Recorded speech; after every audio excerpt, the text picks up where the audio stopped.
So today I'm going to tell you a little bit about this tool that was developed by a lady named Ella Ben-Ur, and I've taken it and kind of tweaked it and made it a relationship building tool. We're all about building relationships, right? And so connecting to people and finding out what they love, their passions, their interests, and connecting it into their work life.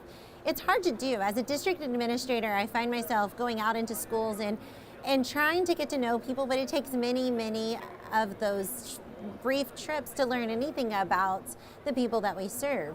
So I get to supervise, I get the honor of supervising instructional coaches, and I really wanted to learn as much as I could about them in that first meeting. And when we met one-to-one, I didn't want to ask like those typical interviewee type questions. So I took Ella's idea of this Innovator's Compass and decided to use it as a tool to lead a conversation with my coaches.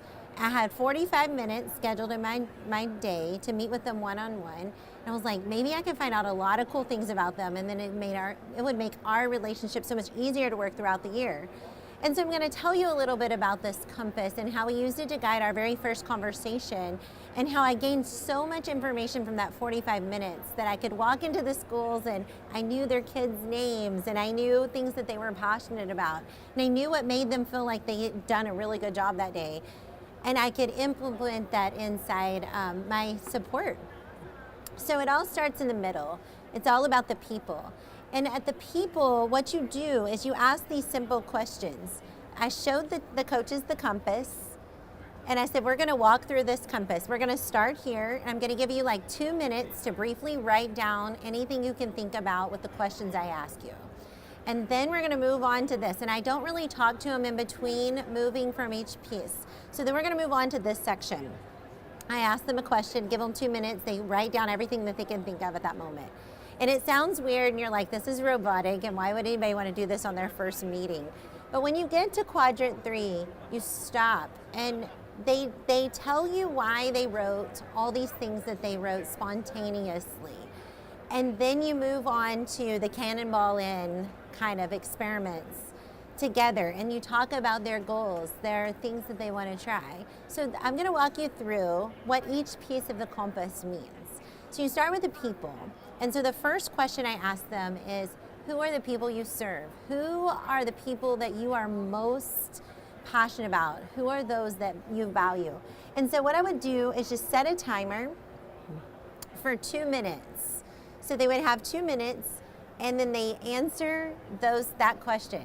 They just write down all the who's. We use sticky notes, but you can use anything, just one piece of paper. And they wrote down everybody from their kids to the people they serve in the school system to the community members. And you don't really talk about it. You just move on to the second piece of the compass. And this one is your current reality.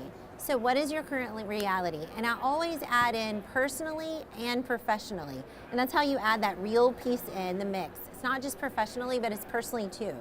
So sometimes their current reality was they were building a house, but then they were also like, I'm starting this new job and I'm meeting new people and I'm really nervous about serving teachers.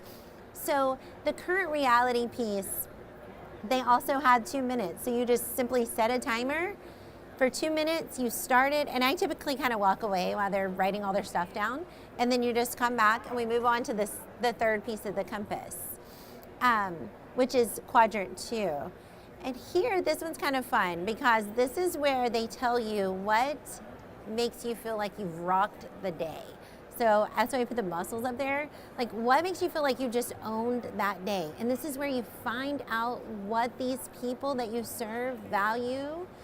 And some of them, it's like, I had my coffee that morning. And other days, the other people were like, I have to have all this organization.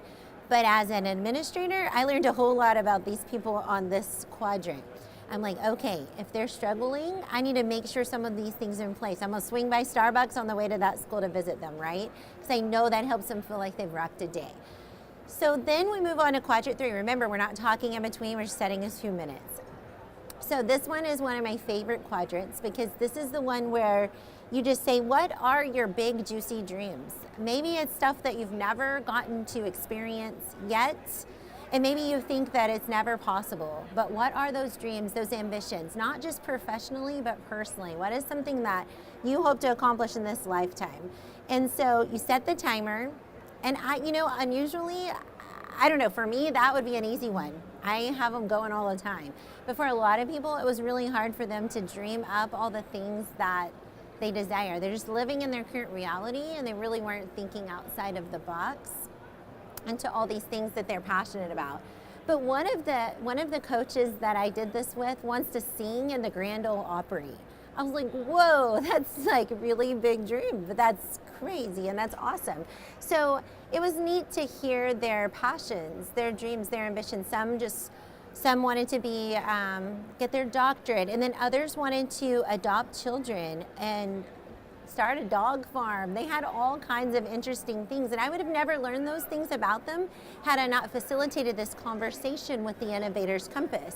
So when you get to quadrant 3, then you have them explain why they wrote all these answers, and they start sorting out the family, friends. They just kind of group it all together when they start to explain to you what their fears, what their current reality is, what makes them feel like they rock the day, and then their dreams.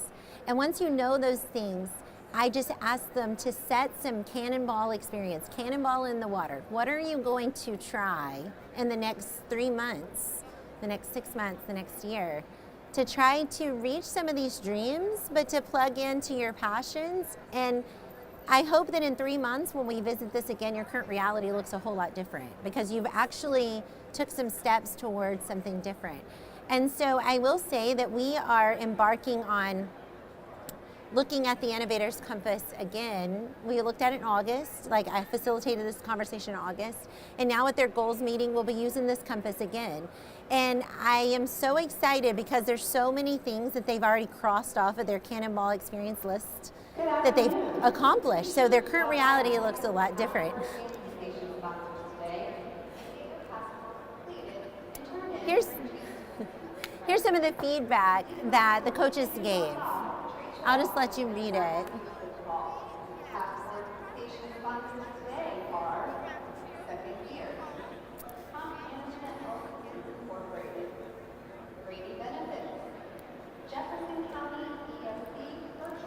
Then here's another one.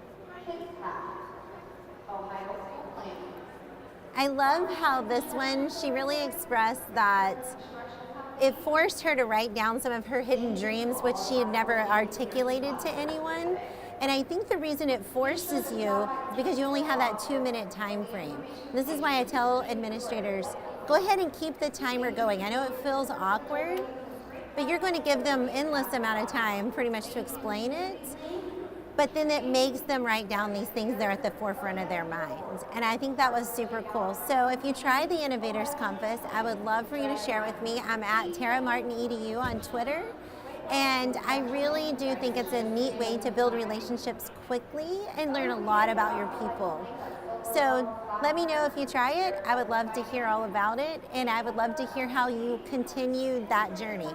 Now, if you go to Ella's website, theinnovatorscompass.org, you can see how she uses it with students. And I think it's incredible because it would work really well with all of the different project-based learning and things like that are happening, because kids walk through this process and they build experiments at the end in the quadrant 4. So thank you so much, and